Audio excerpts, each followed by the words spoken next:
Okay, so hopefully you can see what's going on here. I started pouring up my white base for the baseball retainer. I pour it up and let it sit for a little while, just a little thin layer to cover the wires and a little more, and try to get any extra powder off. And then I got this tip from Priscilla at JBC. It's a non-toxic acrylic rollerball pen. She said they usually come from Japan, but you just check at the craft store and they have them there.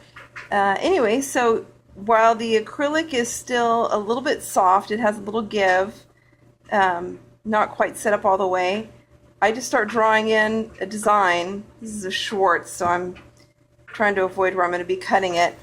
But you just draw it in, and it will bleed a little bit,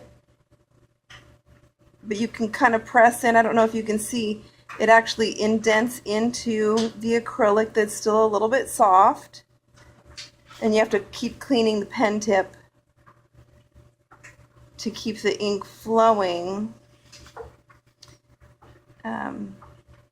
I hate it when kids want this, and it's a Schwartz, and they want stickers in it. It's like, oh, there's no room for anything. But you just continue to draw it in. I'll keep doing this, and then I'll come back and show you how to finish it up. Okay, so I let it set. I went back in, colored it in again, and you can, I don't know if you can tell it has bled a little bit, which is normal. But then I just come back in and just clean up the little edges. And then, did I mention it is a non-toxic pen? You have to look for non-toxic acrylic.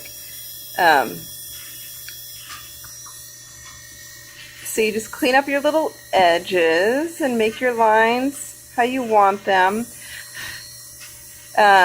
You don't want to wipe anything because the ink will kind of smear on there. So I just blow it off really good. And I mean, they don't need perfection. They're not looking for perfection. And when I fill it in, I try to keep it pretty dry. Because if I start with the liquid, it bleeds. So I try and work fast and keep it fairly dry there. But that's it. And then you just trim it like normal, and it's super easy. And I will show you what I do for my watermelons. And that's it. This just goes in the pot, and then you trim it and you're done. I hope that helps.